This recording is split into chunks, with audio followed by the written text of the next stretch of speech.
eh, los doctores del Hospital Nacional Cayetano Heredia de Perú eh, nos hayan apoyado con el tema de espondilodicitis tuberculosa. Pues agradecer a los doctores, a la doctora Guerrero Romero Pamela, que es R3 de neurocirugía, y al doctor Macha Quillama Luis Felipe, neurocirujano, como su asesor. Bueno, sin más por el momento, doctores, adelante por favor con sus pláticas. Bueno, muy buenas noches con todos, doctor Antonio. Muchas gracias por la invitación. Muchas gracias a todo el grupo de Spine Webinar por la invitación. Como ya nos presentó, nosotros somos del Hospital Cayetano Heredia de Perú. Yo soy neurocirujano. A continuación, los residentes Franco Arias y Pamela Guerrero van a presentar el caso y la revisión del tema. Y bueno, más que muchas gracias por por la invitación a este webinar. Siempre, como se comenta, si bien es cierto, la pandemia ha servido para muchas cosas. Lamentablemente nos hemos alejado de las personas que más queríamos de repente, pero gracias a esta pandemia hemos aprendido a utilizar más lo que son los webinares, más lo que son los diferentes medios. Y de esa manera hemos aprendido a comunicarnos fácilmente con otros países y para nosotros es un gusto y es un honor pues que compartir nuestra experiencia de aquí de Perú con ustedes, con México, y de repente terminando la charla podamos discutir la experiencia que ustedes han tenido. Si hay de otros países también podemos discutir y compararlo con el Perú. Nosotros pertenecemos a un hospital nacional de acá de Lima, Perú. Y bueno, el tema de de la tuberculosis, pues aquí en el Perú es bastante eh, conocido. No es tan endémico la tuberculosis aquí en el Perú, pero siempre a nosotros nos enseñan que la tuberculosis es un diagnóstico diferencial que debemos de tenerlo en cuenta con nuestros pacientes. Otra vez, muchas gracias por la invitación que nos están permitiendo compartir con ustedes. Y a continuación, pues la doctora Guerrero va a iniciar con el caso clínico y con la revisión respectiva. Muchas gracias.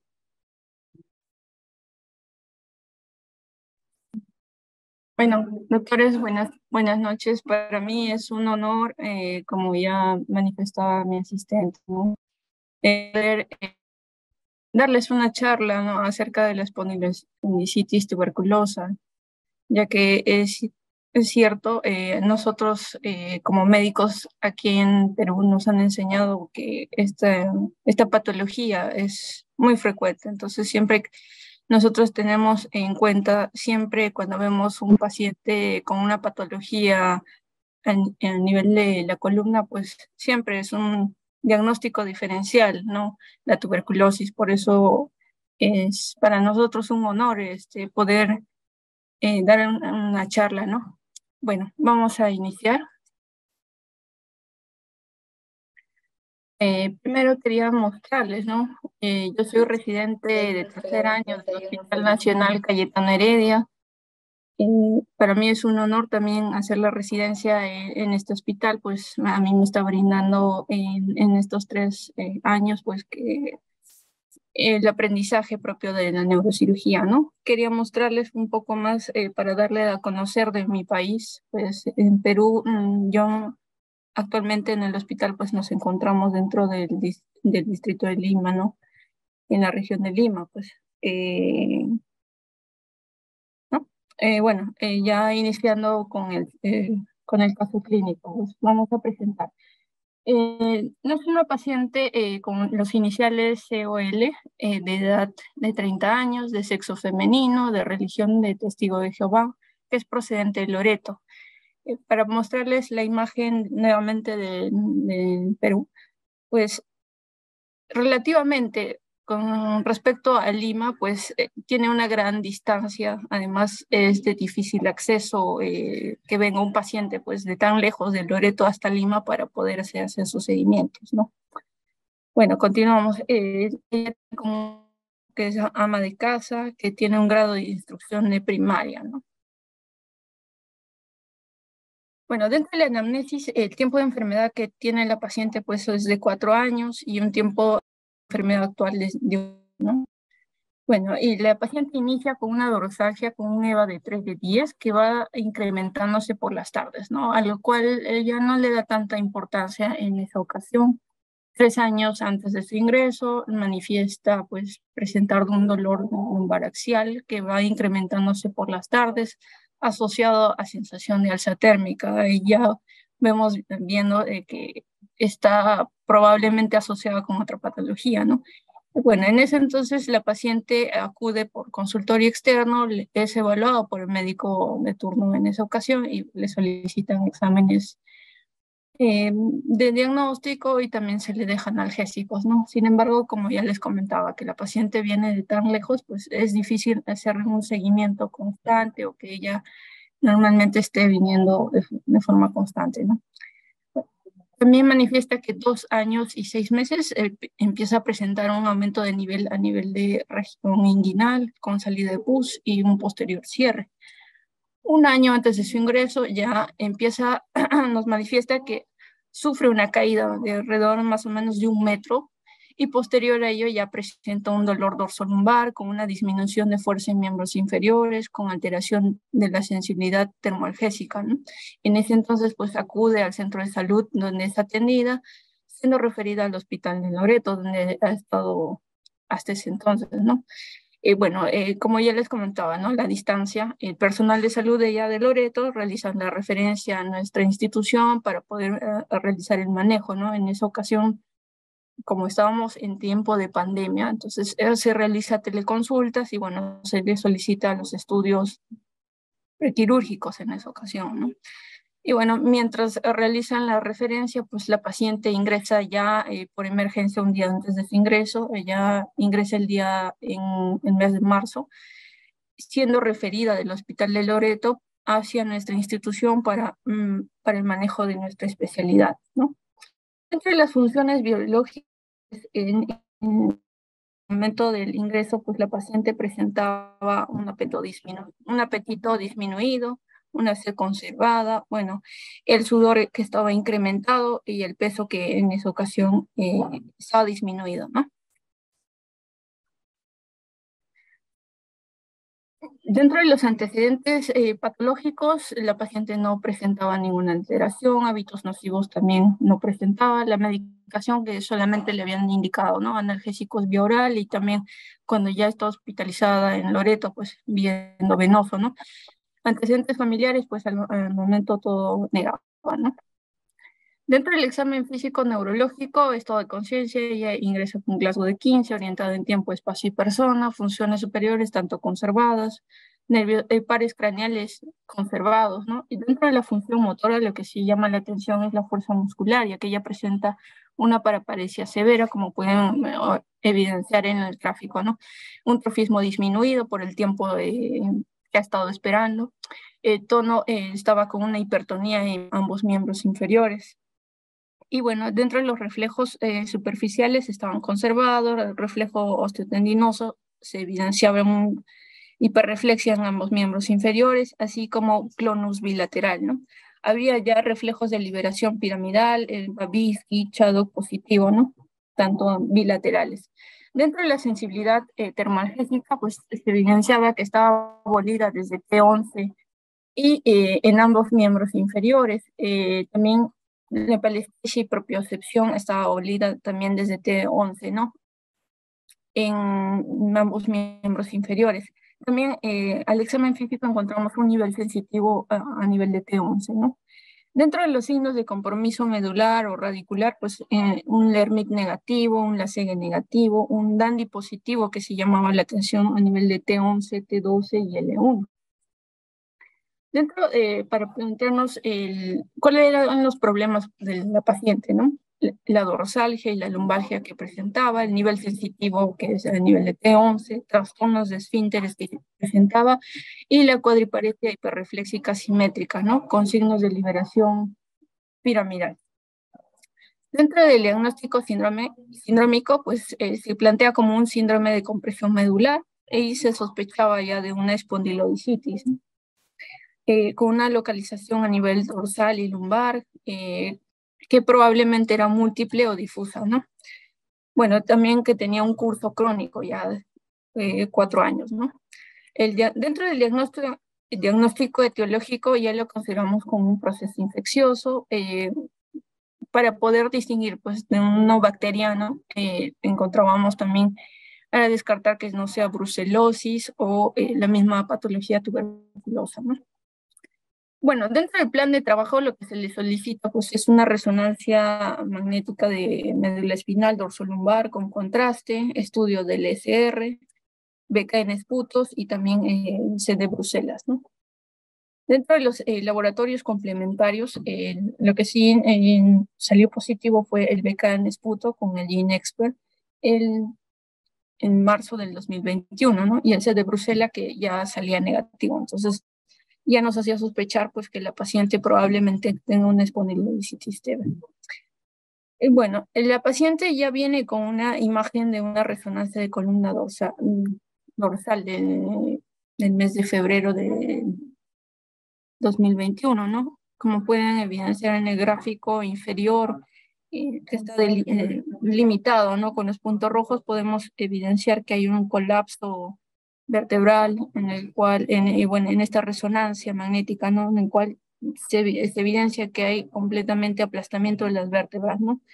Y bueno, viendo el nivel, pues era a nivel de T11, T12 y L1 que estaba todo comprometido. También en las imágenes subsiguientes vamos a ver que también que estaban mostrándose, ¿no? En esta ponderación en STIR se puede evidenciar también en la flecha roja, pues un absceso, ¿no? Paravertebral que estaba en la parte posterior, ¿no? Y también podemos evidenciar mucho más el colapso de las vértebras, ¿no? En T1 también podemos evidenciar, ¿no? Tanto el compromiso y el aplastamiento de las vértebras, ¿no? Y bueno, en la resonancia de columna dorsal con contraste ya se logra evidenciar tanto el absceso en la parte superior del lado derecho de la pantalla. Podemos evidenciar, ¿no? En la imagen una captación de contraste en la parte posterior, ¿no? Que correlaciona al absceso, ¿no? Y a la pared, capta contraste, ¿no? Y en la parte inferior también podemos evidenciar la misma lesión y el aplastamiento de las vértebras, ¿no? Tanto de T11, T12 y L1, ¿no? Que está comprometido, que genera una gran compresión medular. Con todo ello, pues, hace sospechar, pues, de la patología que tenía, ¿no? La paciente, ¿no? Que estaba asociado. Entonces, y bueno, también en esta imagen de un corte axial, pues evidenciamos, ¿no? El absceso también que se logra evidenciar dentro del círculo en rojo, ¿no?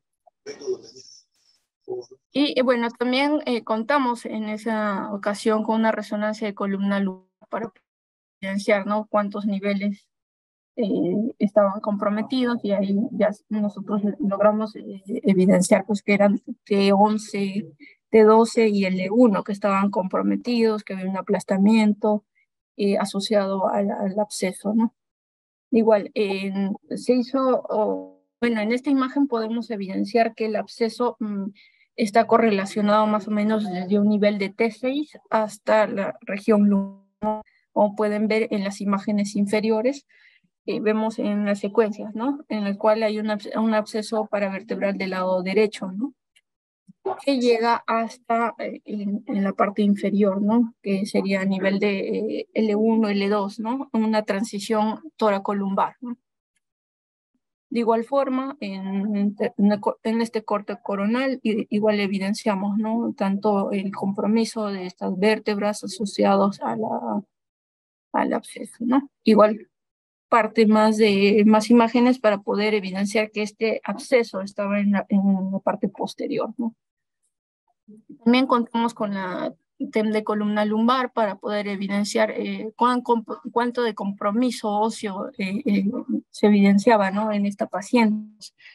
Podemos ver ya cambios a nivel óseo en la parte inferior de las imágenes, tanto en la columna dorsal, en la cual ya se ve ahí que hay compromiso del cuerpo vertebral, ¿no? Y conforme vamos bajando con las imágenes, podemos evidenciar pues que hay compromiso tanto del cuerpo vertebral e incluso llega a comprometer tanto de los pedículos, ¿no? En ambos. Y posterior también se evidencia que hay afectación de la articulación, ¿no?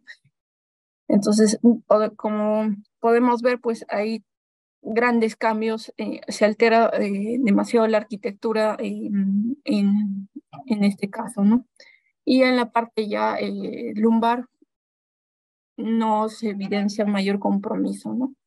De igual forma, en el corte coronal se ve el compromiso que hay a nivel de T11, L1 y L2, ¿no? De igual forma, en el corte sagital también podemos evidenciar pues, que hay un gran compromiso tanto de los cuerpos vertebrales de ambos y el cuerpo y el compromiso también de los pedículos, tanto como de la articulación, ¿no? Bueno, con todo ello, se inicia el esquema de tratamiento, ¿no? Que es el esquema sensible que tenemos según nuestra norma técnica, que son, que consiste con isoniazida, rifampicina, citalopram, piracinamida durante 2 meses y los 10 meses restantes con isoniazida y rifampicina, ¿no?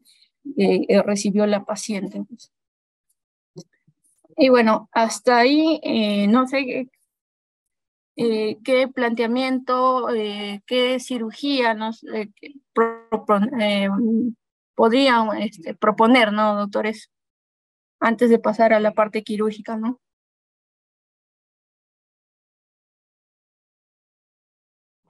Claro, alguien que quiera participar,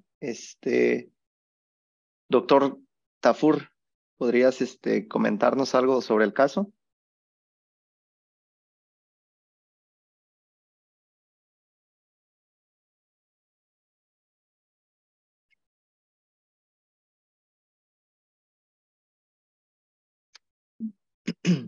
Ocho puntos, 8 rebotes, 4 asistencias y una tapa. Hola, buenas noches. ¿Qué tal, Doc? Buenas noches. Sí, desde la Ciudad de México para la doctora Pamela. Eh, Muy buena presentación de este caso porque eh, es un caso muy florido y bueno, pues tiene la tríada del mal de Pot, ¿no? Es un caso que evolucionó, como tú lo decías, de la provincia de, de Lima, Perú, a la ciudad que ustedes pertenecen, pues son casos que nos vamos a encontrar, digamos, ya tardíamente, porque hay una destrucción vertebral bastante considerable y pues ya lo decía este Percival Pod, que te hace esa jiba o esa deformidad y que se caracteriza por dolor de la zona dorsolumbar, la fiebre vespertina, astenia, dinamia, pero la deformidad. Ahí prácticamente ya te estás enfrentando con esa enfermedad vamos, ha sido devastadora para países de América Latina, pero también ha impactado mucho a la zona de África y pues es un problema de salud pública a nivel mundial y nos estamos enfrentando ante un problema bastante serio porque aparte de que tiene el dolor, tiene el compromiso neurológico y tiene la deformidad en una cifosis bastante importante con 2 abscesos paravertebrales, con destrucción muy importante, lo que te condiciona pues es un desbalance, ¿no? En el plano sagital y aquí es precisamente donde uno tenemos que tomar los criterios para poder irnos a la parte quirúrgica, ¿no? Entonces, mi pregunta es, ustedes empezaron con el tratamiento farmacológico para la tuberculosis vertebral y ¿cuánto tiempo dejaron pasar para tomar una estrategia quirúrgica si es que la paciente, como tú dices, se hospitalizó? Y cuánto tiempo dejaron ustedes que evolucionara para poder tomar una decisión quirúrgica? Bueno, doctores, a la paciente fue el mes de marzo estaba hospitalizada en el servicio de tropicales inicialmente, ¿no? Porque en ese entonces todavía no salía el resultado del beca en esputo tampoco, entonces, pero ya se sospechaba que era una espondilolisitis TB, ¿no? Bueno, con todas las imágenes que ya evidenciábamos, nosotros le planteamos un drenaje percutáneo para poder evidenciar o ver la muestra, ¿no? del absceso. Entonces, se le hace inicialmente un drenaje en el cual enviamos la muestra y la cual sale positiva también para espondilolisitis TB. Entonces, inicialmente ya el, el, el programa de tuberculosis del hospital ya toma medidas, pues ya extenderla como una espondilolisitis TB, ¿no? Entonces ya el tratamiento que se le da a la paciente se amplía, ¿no? Porque inicialmente solamente estaba siendo tratada como una tuberculosis pulmonar activa, ¿no? Entonces, a raíz de esa lesión, pues ya los doctores también inician ya con el esquema, cambia el esquema. Entonces, nosotros estamos viendo la respuesta durante el mes, viendo si había disminuido el absceso o según sus rectantes de fase aguda, ¿no? Entonces, durante todo ese proceso que se ha estado esperando, pues se le hizo imágenes de control, ¿no? Sin embargo, tuvimos el inconveniente que cuando se hizo la revisión para presentar el caso, pues tenemos el problema de que el hospital tiende a borrar las imágenes cada vez que termine el año. Entonces, por eso es que no podríamos presentarle las imágenes, ¿no? Pero más o menos para poder resumirle qué es lo que sucedió en ese entonces, pues se evidenciaba que el absceso persistía, ¿no? Tanto a nivel desde E6 hasta L2, L3. Entonces, a pesar del drenaje que se realiza, pues persistía el absceso. Entonces, con todo ello, viendo que también había una gran posicionamiento vertebral, nosotros solicitamos ya quirúrgico para poder realizarle a la paciente, ¿no? Y justamente para eso la paciente ingresa a sala de operaciones, ¿no? El mes de junio, donde se le realiza, pues, previamente una cura quirúrgica, se realiza la exéresis de todo el material, el pus que se había encontrado, y también se le coloca una artrodesis posterior, ¿no? Se hace una fijación transpedicular de T8, T9, T10, L2, L3 y L4, ¿no?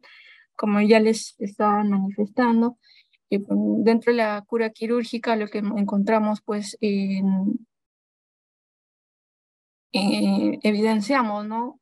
Tanto el tejido característico de la tuberculosis, ¿no? De igual forma se realiza el envío para que puedan hacer el estudio, ¿no? Confirmándonos también en anatomopatología, pues que también presentaba todas las características de un tejido con tuberculosis, ¿no?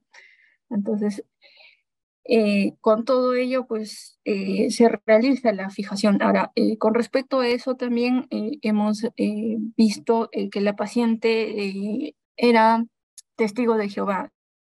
No había la posibilidad de realizarle una transfusión de paquetes globulares, ¿no? Porque inicialmente se plantea la cirugía de hacerle una corpectomía más una fijación, ¿no?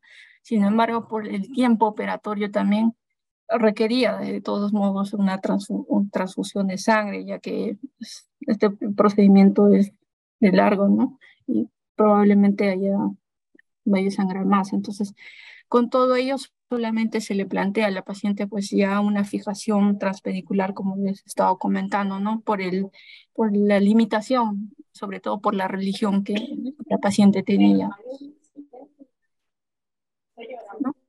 ¿no? Usted, pues el herido, como lo muestro a continuación, ¿no?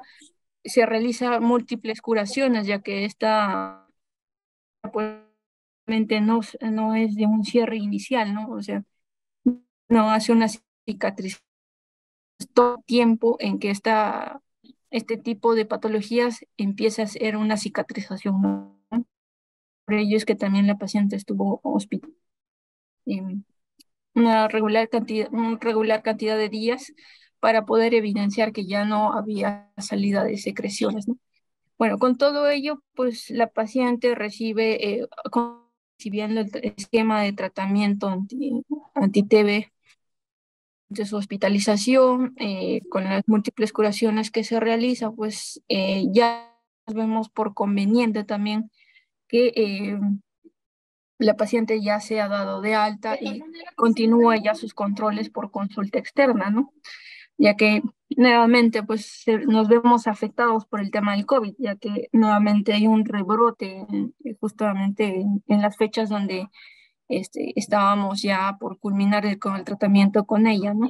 Entonces, al momento de que se le da de alta a la paciente, se le fija, ¿no? Para poder hacerle un seguimiento con controles posteriores, para hacernos un seguimiento, ¿no? Tanto como las guías nos manifiestan, ¿no? Que se le debe hacer controles de resonancia para ver cómo va el tema del absceso, si es que hay un control o no.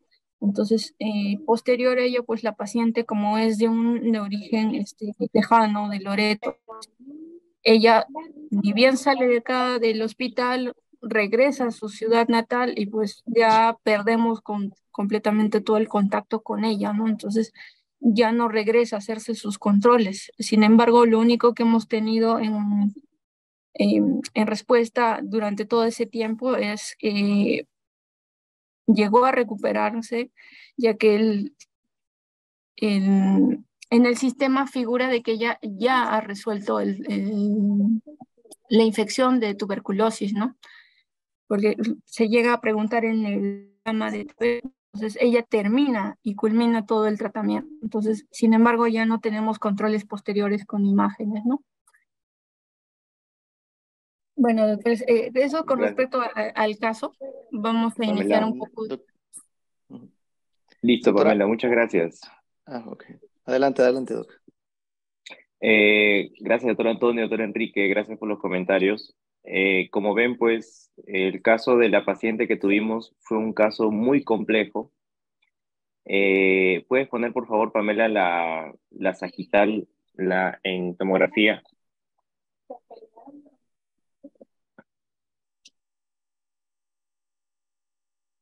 Ahí está. Y como comentó la doctora Guerrero, pues inicialmente se le planteó una corpectomía. El detalle era cuántos niveles de corpectomía podríamos hacer en esta paciente, porque ahí vemos que son varios niveles los afectados. Lamentablemente, pues la paciente tenía muy fuerte su convicción de ser testigo de Jehová. Y la paciente, cuando le comentamos con respecto a la corpectomía, se negó rotundamente a hacer algún tipo de procedimiento muy invasivo, como una corpectomía en el cual incluso se le pueda transfundir cualquier tipo de sangre. Fue un caso muy difícil de tratar y no sé, en este caso, doctor Antonio, si usted hubiera recibido esta paciente, ¿usted qué le hubiera planteado con las imágenes, con todo lo que tenía? Sí, doctor, pues como dice, efectivamente es un caso muy, pero muy complejo y tenemos en contra totalmente que la paciente pues es testigo de Jehová. En este caso, yo estaba analizando ahorita las imágenes, muy interesante. El percutáneo posiblemente para diagnóstico sí totalmente se lo hubiera brindado, pero no totalmente para drenaje del absceso. Como es un absceso muy grande, hay mucha destrucción de tejido, tienden demasiado a recidivar y posiblemente unos aseos quirúrgicos con una cirugía abierta para drenaje de todo el absceso. Posteriormente volver a hacer una revisión exhaustiva. Si ya está todo pues totalmente limpio, obviamente hospitalizada y que siga con su tratamiento, meterla efectivamente, hacer una fijación, como si va a entrar por la parte de atrás, claro, una fijación transpedicular amplia, y aquí pues si vamos a entrar por atrás una osteotomía pues tipo incluso 6, pero vaya, tenemos el gran que no podemos pues transfundirla.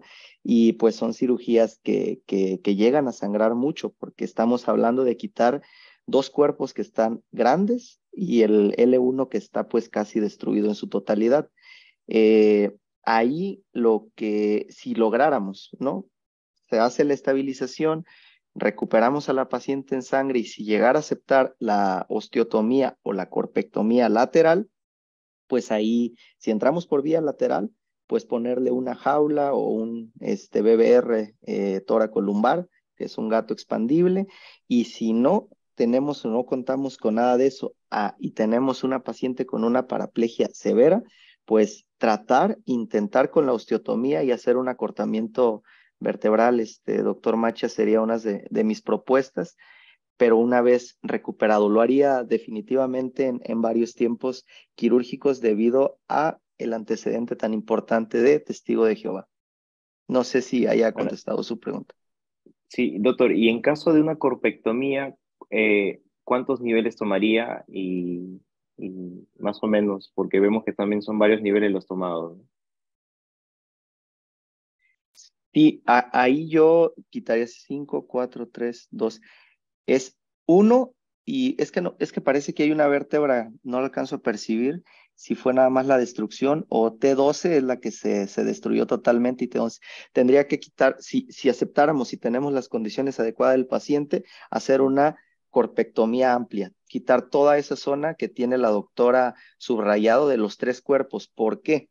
Porque si no logro quitar todo la lesión que tiene, si ve tiene mucha destrucción vertebral, me va a hacer un pull-up en la corpectomía cuando le ponga, en caso de no hacer un acortamiento, que le ponga una jaula o algún otro, un BBR, si no quitamos todo lo que está destruido, tienden a hacer pull-up anterior o posterior y eso es muy grave porque se te bota pues la jaula. En caso de que quitara todo eso y se pudiera hacer el acortamiento vertebral en esta paciente que está con una lesión muy severa, es otra opción. Pero la respuesta es quitar todo, desde T11, T12, que es la que me queda duda, y L1, todo. Ok, doctor, muchas gracias. Algo así Y también la, planteamos y, y nosotros. la otra, perdón, doctor, y la otra Sí, es sí. de que como tenemos una tendencia alta a la SIFO, ¿sí? Si no quitamos y no corregimos toda esa curva, va a seguir, es mucha fuerza. De hecho, la artrodesis que hicieron larga tiene muchísima fuerza en las barras y hay muchísima tendencia a que puedan tener fracturas. Si se perdió la paciente, pues lástima, pero les puede llegar con fractura de barras debido a que es muy larga la artrodesis y la fuerza en SIFO la va a terminar pues tronando si no se hace el otro procedimiento, es el problema. Algo así también planteamos nosotros especialmente con el tema de una corpectomía amplia a 3 niveles más o menos. Eh, Igual decidimos hacer en 2 tiempos quirúrgicos, pero inicialmente decidimos drenar el absceso también como ayuda a infectología que tenían aún el problema de ver si era MDR o no. Y más o menos entre la limpieza y la fijación que hicimos, demoró aproximadamente 3 semanas, porque la herida también no iba muy bien, como mostró la otra, ¿no? Y bueno, ya lamentablemente la paciente prácticamente desapareció. Estuvimos buscando por todos los medios para hacer un seguimiento, pues no tuvimos mayor control con la paciente.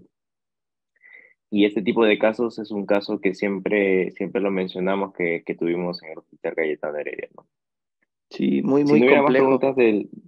Sí, sí, Están sí. aquí los doctores, hay varios doctores que tienen mucha experiencia en corpectomía. Está el doctor Guato, está el doctor Jorge Ortega, el doctor Hola, Ricardo, está el doctor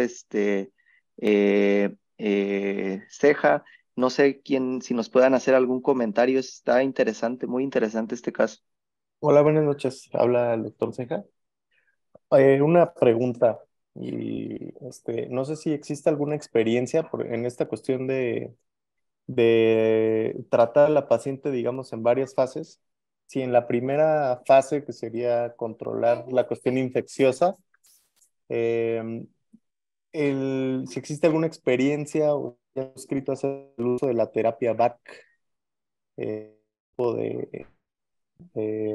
pues de patología, porque entiendo que se le puede poner todo el tejido paravertebral y sí acelerar el tiempo pues, digamos, de enfriar ese cuadro, esa infección que tiene ahí esta paciente, aunque realmente no sé si como tal en tuberculosis esté realmente indicado, si se pudiera utilizar. Eso sería a lo mejor una cuestión que se pudiera pues, haber tomado en cuenta. Y en una segunda, ya controlado ese aspecto, en un segundo tiempo, o incluso o en otra etapificación pues, de las cirugías, yo creo que sí sería una mejor opción para la paciente hacer una corpectomía y colocar el implante y por la vía lateral. Pues si la paciente no acepta, pues no lo podemos hacer, ¿no? Independientemente de que sea la mejor opción. Si la paciente no va a aceptar los riesgos, pues yo creo que desde esa perspectiva pues no podemos hacer más.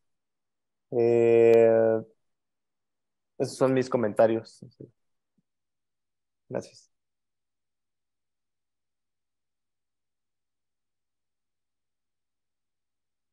Doctor Guzmán, quisiera dar el comentario respecto al VAC.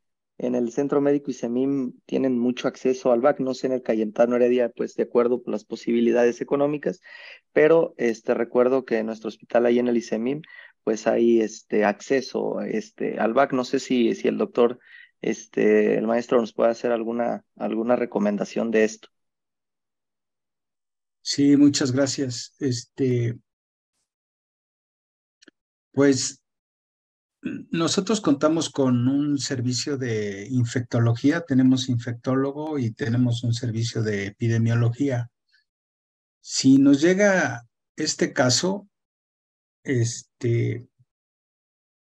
pues en la semana tenemos que ya tomar un criterio de acuerdo a las guías clínicas en pacientes que puede ser una espondilodicitis bacteriana o tuberculosa o tumoral. No va a cambiar el curso en relación a cómo lo puedo o lo debo de resolver. Entonces tengo que pensar, como en este caso, que es un POT clásico que vemos comúnmente, pues la mortalidad es alta en estos pacientes si no hacemos algo por ellos de una manera oportuna. Y una vez teniendo los parámetros como el PPD o la PCR, la velocidad de cimentación globular, o ya esta paciente ya tenía antecedentes de tuberculosis, para nosotros es muy importante varios aspectos, ¿no? Uno es el compromiso neurológico y la otra la deformidad. Y por dónde le voy a entrar, si es por vía anterior o por vía posterior. Nosotros, o en lo particular, que he visto muchos casos a través de mi carrera profesional, todos los hemos, como este caso que yo veo, todos los hemos hecho por vía anterior. Hay que hacer un abordaje, un abordaje retroperitoneal. Habrá que abrir parte de los pilares del diafragma, porque nos vamos a ir a la otra cavidad que es la torácica. Y nosotros hacemos la corpectomía total porque ya hay una destrucción enorme, hay un colapso, sobre todo en T12, que prácticamente la paciente ya tiene mucho compromiso neurológico y sobre todo, aparte del absceso, tienes que quitar todo el calcium, ¿no? Porque es el que te vas a encontrar, que es el que prácticamente va a perpetuar la infección si tú no se lo quitas. Nosotros podríamos hacer una cirugía 360, pero tenemos que abordar por dónde está la inestabilidad, si vamos a corregir la cifosis, si vamos a retirar todo el calcium y si le vamos a dar estabilidad a la columna vertebral desde el punto de vista biomecánico. Entonces, si nos vamos por una vía anterior, habrá que negociarlo con trabajo social, no porque ella me diga soy testigo de Jehová, vamos a pensar de que yo le haga una vía posterior, porque es testigo de Jehová. Nosotros tendríamos que entrar por vía anterior. Siempre nos vamos con un cirujano de tórax o un cirujano general. Entramos todo un equipo multiinterdisciplinario para hacer la descompresión, la estabilización y corregir la cifosis, que ese es parte de los objetivos que requieren este tipo de pacientes.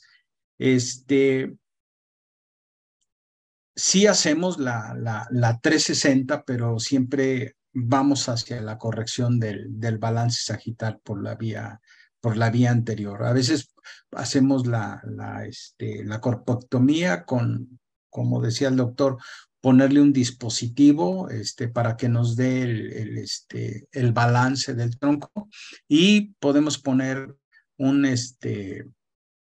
una placa con tornillos por la vía anterior igual para que nos dé mayor estabilidad. No utilizamos VAC, al menos que tengamos un paciente con una infección por una espondilodicitis, pero de origen bacteriano. Pero el tuberculoso, al menos nosotros lo hemos sabido controlar en relación a la parte quirúrgica por la vía anterior.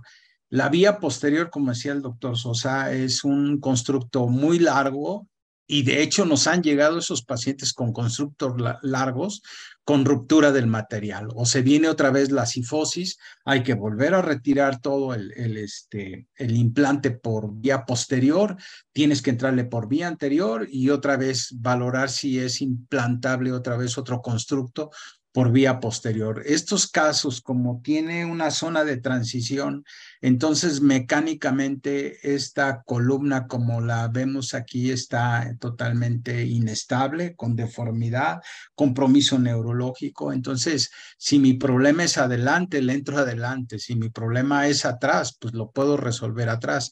Pero si era testigo de Jehová y tomaron esa decisión de hacer una fijación transpedicular, ¿cuántos niveles se fueron arriba? ¿Cuántos niveles abajo? Pero es un constructo largo que va a romper las barras, ¿no? Va a romper las barras. Entonces, nosotros sí utilizamos el VAC, pero en lo particular no lo utilizo generalmente en pacientes con tuberculosis. Sí los utilizamos en pacientes que son operados de columna por alguna fractura, por alguna otra condición, un problema tumoral, o que se te infecte el paciente, lo metes a quirófano, lo deridas, retiras el material por el biofilm y le pones el VAC y lo vas controlando con el VAC, y al final, cuando las condiciones generales en tu biometría hemática, en tu velocidad de sedimentación, en tu PCR, el paciente está metabólicamente estable, porque esta es una patología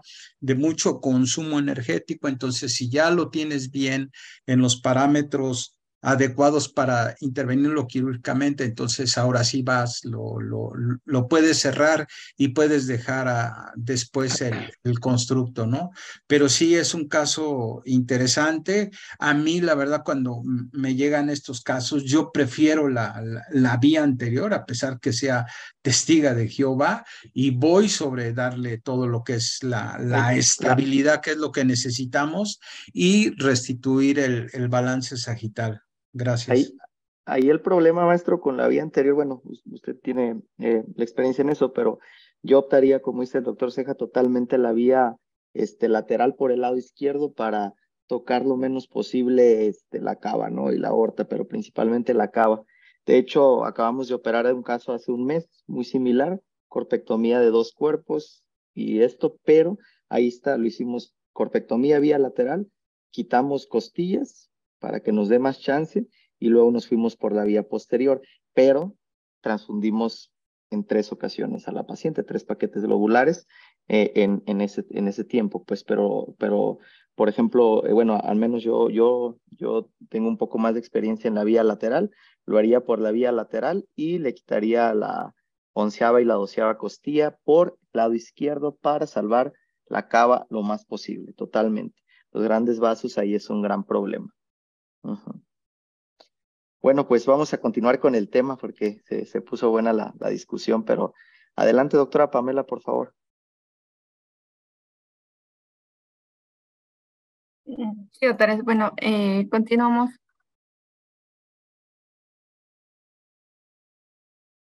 Continuamos con la revisión de espondilodiscitis TV. Bueno, en la introducción, como bien sabemos, la patología de tuberculosis, pues, de tiempos muy remotos, ¿no? Eh, pero la que fue reportada en 1779, en el caso Foucault, pues él la describe, ¿no?, como una patología que te genera paraplegia y cifosis, ¿no? Bueno, dentro del concepto que tenemos de espondilodiscitis TV, le evidenciamos como una infección que genera una destrucción tanto del disco intervertebral del cuerpo por Mycobacterium tuberculosis, que genera un colapso tanto de los elementos, produciendo una cifosis, ¿no?, como hemos visto en el caso anterior.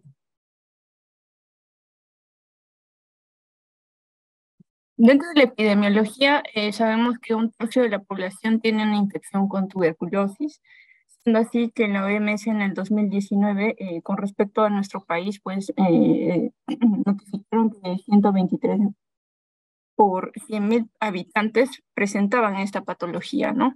Y pues dentro de ellas, casi un 10% presentan una tuberculosis espinal juntamente con una enfermedad pulmonar activa.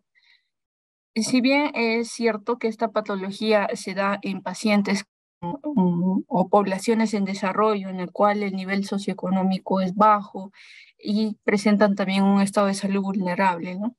Siendo así también que se describe, según la epidemiología, que un 48% se ve una afección tanto de la columna torácica y lumbar, y solo un 5% se ve afectado la columna cervical, ¿no?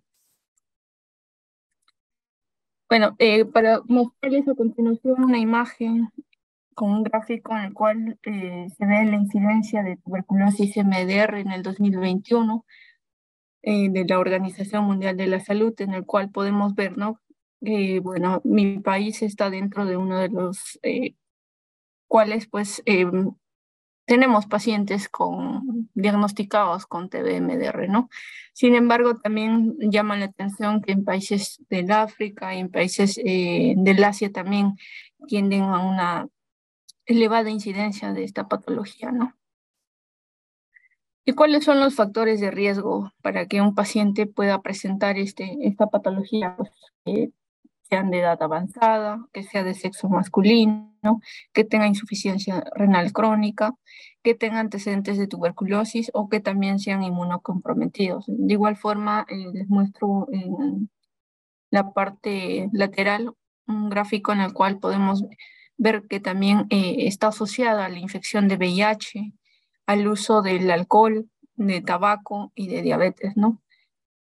Siendo así que en países de es más asociado en pacientes con VIH, ¿no? Bueno, dentro de la fisiopatología, para darles a conocer, ¿no?, que la tuberculosis se da como una infección primaria a través del complejo de Mycobacterium tuberculosis. Entonces, esta patología pues genera una diseminación hematógena, sobre todo que va a ir hacia la parte espinal, en la cual la porción más afectada de toda la columna es la unión toracolumbar, ¿no? Y tenemos dentro de la clasificación, que son 4, ¿no? La primera, que es la paradiscal, es la más frecuente y se da sobre todo por una diseminación arterial.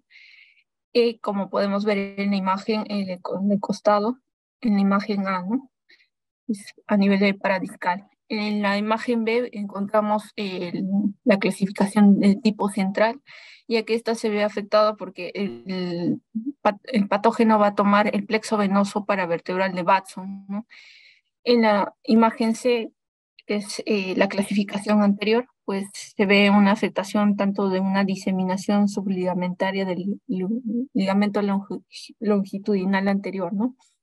Y en la imagen D podemos ver el compromiso posterior, ¿no? Y en esta ocasión, pues, se ve afectado el plexo venoso vertebral externo o posterior, ¿no? Que se da por una diseminación directa. Bueno, se conoce por la fisiopatología que el disco intervertebral inicialmente no es atacado por esta patología, ya que es avascular, ¿no? Y también que este patógeno, pues, no tiene las enzimas para poder destruirla, ¿no? A diferencia de las piógenas, ¿no? Bueno, también dentro de la fisiopatología vemos que hay una destrucción ósea y estas también se tienden a clasificar en 4, que es la primera en la imagen, es la fragmentaria, que es la más frecuente, de un 47%, la imagen B, que es la osteolítica, un 34%, la imagen C en la parte inferior, que es la superióstica, un 30%, y en la imagen D, que es la destrucción localizada, que solamente encontramos a un 10%, ¿no?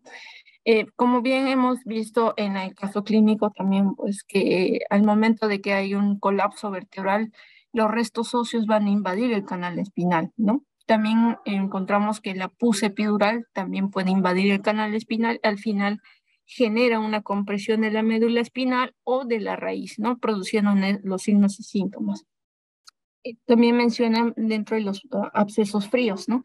Que se encuentran más o menos en un 70% y que son de distribución paravertebral. Y estas se van a través de los planos faciales y del haz neurovascular. Dentro de la clínica se ve en la mayoría de pacientes que atienden con esta patología, pues un dolor axial, casi un 90-100%, que están asociados con síntomas constitucionales. En un 20 o un 30% encontramos en los pacientes con fiebre, pérdida de apetito, pérdida de peso, sudoración nocturna. Y bueno, si es que ya el paciente empieza a presentar déficit neurológico, se debe ya por una compresión, una inestabilidad, hasta incluso se ve reportes de trombosis, ¿no? Bueno, también encontramos en algunos pacientes, como en algunos casos, una deformidad, ¿no? Y eso ya se debe por una destrucción de la columna anterior. Hay alteración del ángulo cifótico y también los pacientes presentan, ¿no? Una columna de riesgo, ¿no? En el cual puede haber retropulsión, subluxación, traslación, que puede ser lateral o toppling, ¿no? Y al final todas ellas tienen que llegar a hacer una corrección, ¿no? Bueno, dentro de la clasificación de severidad que tenemos de déficit neurológico, tomado en consideración a la clasificación de Kumar. Dentro de esta clasificación toma en cuenta los grados de déficit neurológico que van del 1 al 4, y en el cual toman en cuenta tanto de disminución de fuerza, marcha, y dentro del examen físico vemos el componente motor, sensitivo y autonómico, ¿no? Del grado 1, que es mínimo, la marcha, que hay capacidad de caminar sin apoyo, el motor, bueno, el paciente va a tener extensión plantar, va a haber un grado de fuerza más o menos de 4 o 5 y no va a haber déficit sensitivo ni autonómico. El grado 2 ya una sensación de debilidad, va a haber capacidad de caminar con apoyo, la fuerza muscular va a ser de 3, no hay un clonus sostenido, ya puede encontrarse parestesias, pero no va a haber alteración autonómica. De grado 3, ya que hay un déficit mucho más marcado, va a haber incapacidad para caminar, pero sí va a poder movilizar las extremidades. Puede presentar el paciente un clonus sostenido y la fuerza muscular va a ir de un grado 1 a un grado 2, ¿no? También que la hipoestesia o anestesia en parche que va a tener el paciente.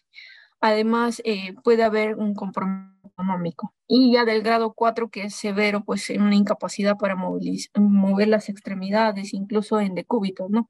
La fuerza muscular va a estar en grado 0 o también paraplegia en extensión o en flexión.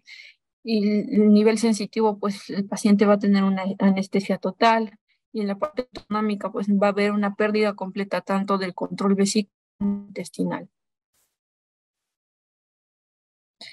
También tenemos la clasificación GATA, en el cual la clasifican en 3 tipos, y la lesión, la de tipo 1 en A y B, ¿no? Como bien es sabido que a nivel del tipo 1B ya hay tratamiento, sobre todo va para absceso y drenaje y debridamiento, ¿no? ¿En qué consiste? El tipo A, pues que es una lesión localizada en la vértebra, que solo afecta un disco, no hay colapso, no hay absceso y tampoco no hay un déficit neurológico, ¿no? Entonces, en estos casos, la mente va a biopsia al paciente y tratamiento del esquema anti-TB, ¿no? El tipo B, que ya hay una formación del absceso, que puede haber un compromiso del disco tanto en un con una degeneración. No va a haber colapso y tampoco déficit neurológico, ¿no? En estos casos ya el absceso del drenaje es indicado, ¿no? Con debridamiento. De tipo 2, pues ya hay un colapso vertebral, va a haber una fractura patológica, se va a evidenciar un absceso en formación, una tifosis y una deformidad, ¿no? También va a haber un déficit neurológico, ¿no? Bueno, en estos casos el tratamiento pues es debridamiento anterior y fusión, ¿no? También si es que hay un compromiso o una compresión medular, pues se debe realizar la liberación, ¿no? Y del grado tipo 3, pues que hay un colapso vertebral severo, una formación de absceso y una cifosis severa, pues no, hay una deformidad que va a ser inestable.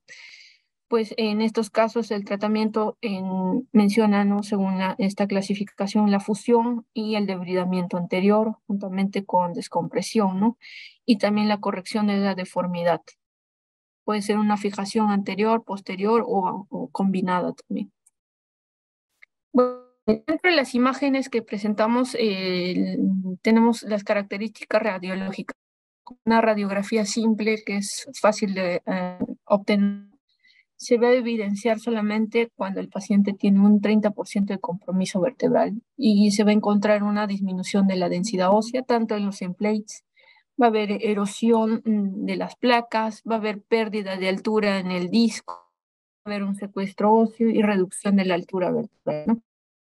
Bien es sabido que en la radiografía cervical pues va a haber un aumento del espacio retrofaríngeo y en la radiografía dorsal va a haber un ensanchamiento del mediastino superior. Y si es que encontramos abscesos fríos, pues en las imágenes vamos a encontrar clasificación. Dentro de la tomografía computarizada, pues nos ayuda a clasificarla, ¿no? En tipos de lesiones en cuerpos vertebrales, tanto en la fragmentaria, osteolítica, superióstica o destructiva, ¿no? Bueno, este tipo de imagen nos ayuda a evidenciar pues la invasión del conducto, y sobre todo si es dado por un fragmento óseo o si es que se encuentran calcificaciones, ¿no? A nivel del tejido blando paravertebral. Ayuda bastante este tipo de estudio, ya que nos evaluamos con ella la evaluación de la deformidad y también ayuda a la planificación quirúrgica. Bueno, la resonancia magnética nos da una imagen representativa, incluso nos da, nos llega a connotar pues, cambios tempranos en este tipo de patología.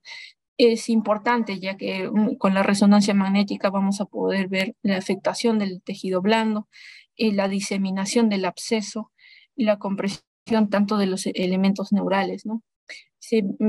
Bien es sabido que tanto tiene una sensibilidad de un 96% y una especificidad del 93%, ¿no? Tanto en la ponderación T1 vamos a encontrar una hipointensidad del absceso frío, en T2 una hiperintensidad, y en el STIR vamos a encontrar también una hiperintensidad, ¿no? En una resonancia con contraste, pues nos llega a delimitar el absceso de la pared, la extensión y también la actividad de la enfermedad, ¿no? Sobre todo si hay alguna extensión del absceso, si es que es un absceso paraespinal, pues vamos a ver si es que hay un compromiso de los músculos iliopsoas, si llega hasta retroperitoneo o hasta incluso hasta pelvis, ¿no? Bueno, dentro del diagnóstico, el GOND estándar mencionan que el estudio histopatológico, juntamente con la tinción VAR, es la ideal, ¿no? Sin embargo, también puede realizar estudios bacteriológicos, el cultivo, el PCR, y sobre todo también una correlación clínica, radiológica y patológica, ¿no? En países de bajos recursos donde no cuentan con todo ello, pues la OMS indica no hacerle un PPD. Sin embargo, se ven falsos negativos si es que el paciente ha tenido una infección latente activa o si es inmunocomprometido, ¿no? Bueno, y también mencionan el GeneXpert, que el resultado sale prácticamente en 48 horas con una sensibilidad alta, ¿no? De un 95 y una especificidad de 96. Y dentro de la patología, ¿qué se va a evidenciar? ¿No? Como podemos ver en la imagen, en la parte central, el asterisco, ¿no? Y en la parte alrededor de la lesión vamos a encontrar los granulomas de las células epiteloides y también las células gigantes del Langerhans. Es importante evidenciar o connotar y saber diferenciar el diagnóstico o los diagnósticos diferenciales de la espondilocitis TB, ¿no? Tanto en la parte clínica que es biogénica, brucela o si es metástasis, ¿no? ¿Cuál es la diferencia? Pues la duración de la enfermedad, ¿no? En la tuberculosis va aproximadamente de 3 a 6 meses o incluso años. La presentación usual es que en estos pacientes es en niños o en pacientes adultos, ¿no? Jóvenes. La localización típica que es lumbar y torácica, ¿no? Bueno, también hay estructuras que están envueltas, ¿no? Inicialmente la tuberculosis pues ataca sobre todo el cuerpo vertebral y por último ataca ya el disco intervertebral, siendo a diferencia del biógeno en el cual inicialmente se ve afectado el disco y posteriormente ya el cuerpo vertebral, ¿no? Bueno, y a diferencia de la brucela, pues que se encuentra sobre todo a nivel lumbar y en pacientes que son de mediana edad, ¿no? También es importante la parte del laboratorio, ¿no? Que hay leucocitosis en la parte piógena, sin embargo en la tuberculosis no se van a encontrar. En Bruselas también sí se va a encontrar. Igual el PCR va a estar incrementado en la parte piógena. Tuberculosis como que no hay una preponderancia a la alza, ¿no? Y bueno, en Bruselas tampoco. Bueno, dentro de las imágenes es importante evidenciar con la resonancia magnética, diferenciar sobre todo de si es piógena o tuberculosis, ¿no? Bueno, para dar mucho más detalle, ¿no? Dentro de cuáles son los hallazgos dentro de la resonancia, cómo diferencia una espondilocitis TB de una piógena, pues el absceso, ¿no? Que es para o final, en la tuberculosis va a estar presente, pero en la piógena no. Si hay una pared del absceso, pues en la piógena va a ser irregular y delgada, ¿no? Y en la espondilocitis tuberculosa, pues que tiende a ser delgada, ¿no? Irregular. También encontramos pues que va a haber un absceso del disco en la espondilocitis piógena y en la espondilocitis tuberculosa pues va a haber un absceso también intraóseo vertebral, ¿no? También en la espondilocitis TB va a comprometer múltiples niveles, a diferencia de la espondilocitis piógena que es menos de dos cuerpos vertebrales, ¿no? Sobre todo también hay mayor compromiso de la columna lumbar en la espondilocitis piógena, a diferencia de la tuberculosa que es torácica, pero no quiere decir que no la encontremos también a nivel torácico o a nivel cervical, ¿no? Dentro del esquema, cuando llega un paciente con un diagnóstico de tuberculosis, pues inicialmente se inicia el tratamiento del esquema, dependiendo, ¿no? Si es una TB, como un esquema simple o para un esquema de MDR, ¿no? Bueno, la diferenciamos en tres ramas, ¿no? Cuando tenemos una patología en la cual se está cuestionando todavía el diagnóstico, pues lo que se realiza es una biopsia y debridamiento, ¿no? sin fusión. Cuando ya el paciente empieza a presentar, no hay déficit neurológico, ni tampoco hay deformidad severa, pues estos pacientes van para cirugía con fusión. Y cuando no hay deformidad, pues el paciente va a un tratamiento médico con imágenes de monitoreo, ¿no? Cuando ya el paciente llega con un diagnóstico de tuberculosis con déficit neurológico, pues hay que ver, ¿no?, si es de rápido comienzo o un rápido déficit neurológico, pues inmediatamente van a cirugía con o sin fusión, ¿no? Bueno, en otros casos, cuando hay un déficit motor, pero que va siendo de forma progresiva, pues se va cualificando, ¿no? Si hay un déficit motor que va siendo como una paraplegia, cuando hay pérdida tanto del control de los esfínteres, pues el paciente va a cirugía también y fusión, ¿no? Si el paciente empieza a presentar o ya tiene deformidad, también va a cirugía con fusión. Si el paciente viene absceso frío, el tratamiento médico, se hace unos controles y evaluación neurológica y después de 4 semanas vemos si es que hay una respuesta. Y si no hay una respuesta, pues el paciente va a una cirugía con o sin fusión, ¿no? Esto es para un poco resumir del tratamiento médico, ¿no? Nosotros nos basamos en la guía en Perú. El esquema son 12 meses, 2 meses de isoniazida, rifampicina, pirazinamida y etambutol, y de 7 a 10 meses con isoniazida con rifampicina, ¿no? Asociados a vitamina B6 con riesgo de neuropatía, ¿no? Bueno, encuentran que según la clasificación que había mencionado, ¿no?, de tanto de grado 1 o grado 2, van a tratamiento de esquema con un ciclo corto de corticoides, ¿no? Y en qué casos el paciente llega a drenaje, cuando empieza a presentar disfagia, dificultad respiratoria, si es a nivel cervical. Pero si es que vemos que es a nivel torácico, lumbar, y el paciente presenta una deformidad de pseudoflexión, sobre todo en la cadera por absceso, va a drenaje, ¿no? También mencionan que se debe hacer unos controles de resonancia 5 o 6 meses para ver si es que ha habido un aumento del absceso epidural, si es que hay un edema óseo o si es que hay mayor destrucción vertebral. Como mencionaba, ¿no?, se hace un seguimiento a estos pacientes tanto con la clínica, los marcadores de inflamatorios y las imágenes, ¿no? Mencionan en la guía que se puede hacer radiografías cada 3 meses, sin embargo, lo ideal es hacerle una resonancia magnética tanto a los 6, 9, 12 y 18 meses para ver cómo va evolucionando, ¿no? Si es que va a haber mayor grado de cifosis en el paciente o no. Bueno, dentro de las indicaciones de cirugía, pues considerado según la clasificación de Kumar, ¿no? Ahí muestran, pues, si hay un déficit neurológico con un Kumar de 3 o 4 causados por una compresión de médula espinal, pues tiene indicación quirúrgica. Si hay un déficit neurológico de nueva aparición o empeoramiento durante el tratamiento, se inicia también con el esquema anti-TB, también va a cirugía, ¿no?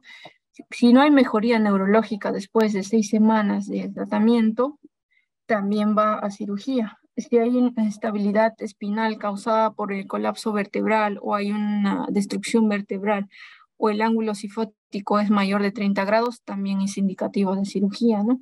Cuando hay falta de respuesta o fracaso de la terapia antituberculosa, también va a cirugía.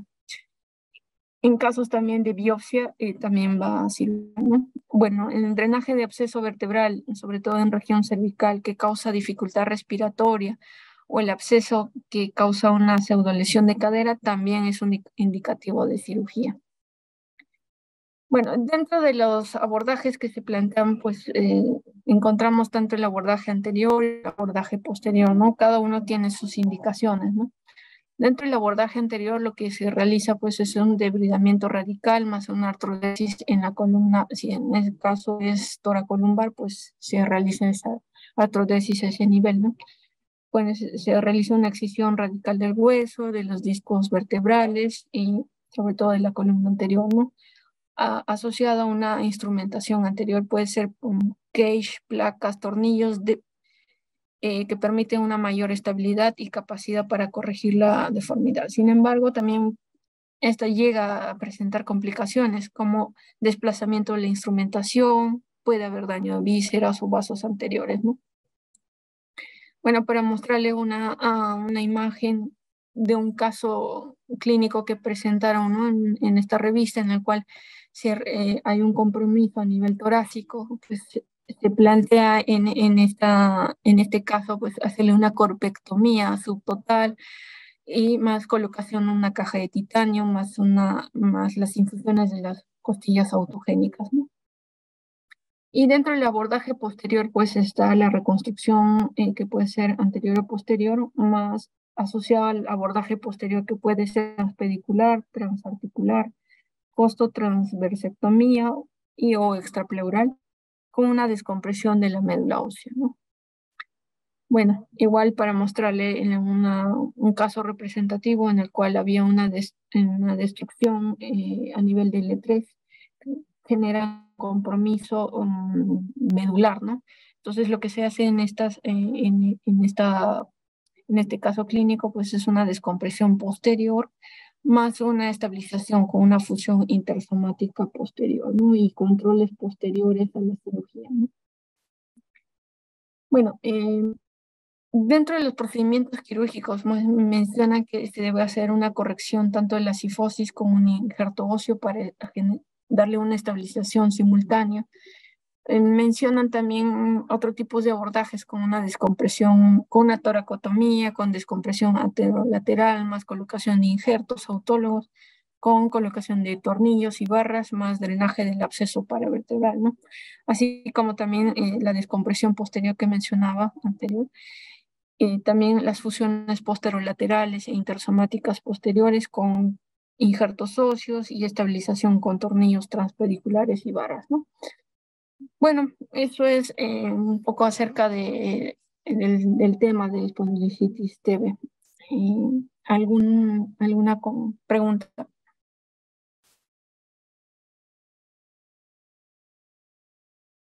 ¿Alguna pregunta para la doctora y los doctores de Perú? ¿O algún comentario que alguien que quiera realizar?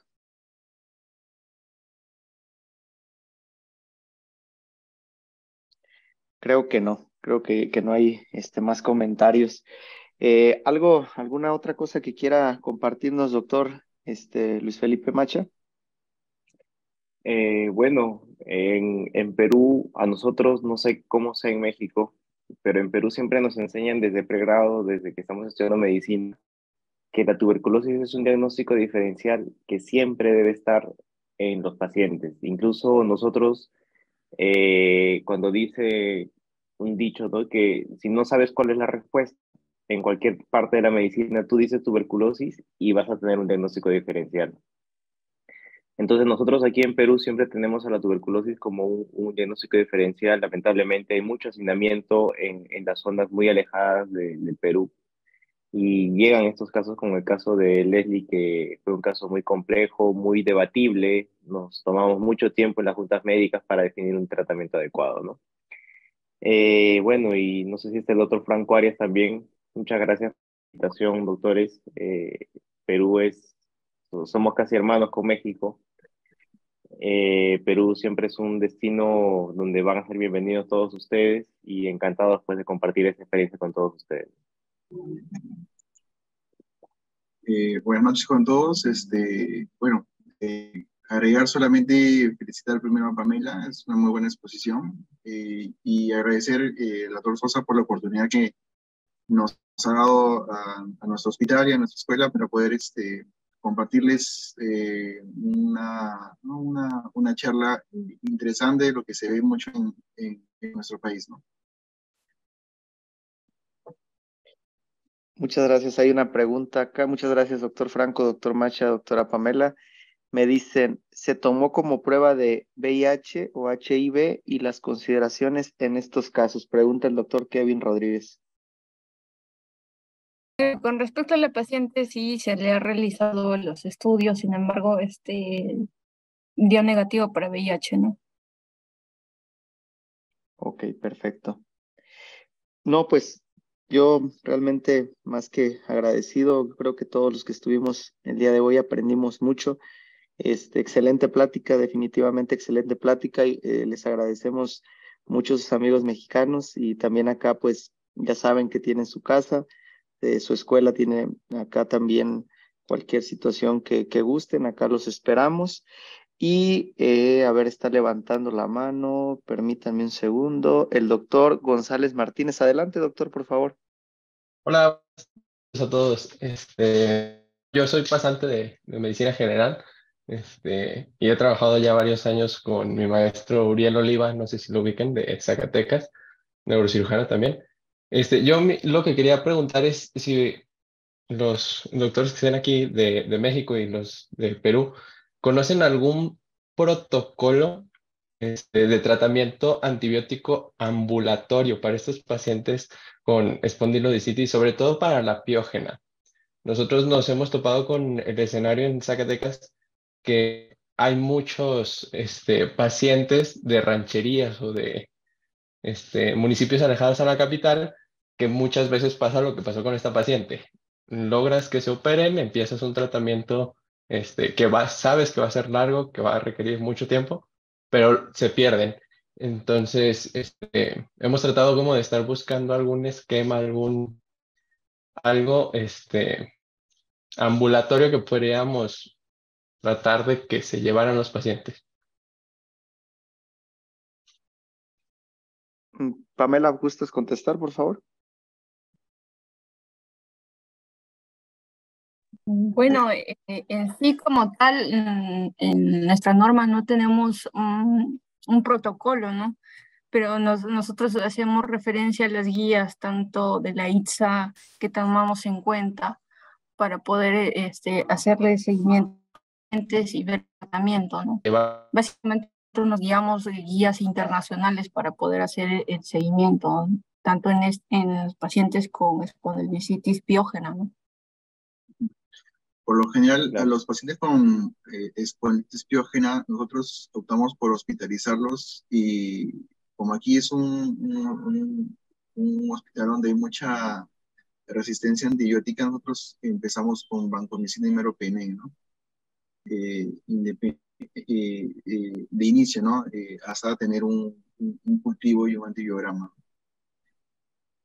Sí, ajá. La pregunta, lo que entiendo es si han considerado, si ustedes mandan de forma, por ejemplo, cuando se van ambulatoria un tratamiento para la TB piógena, Franco.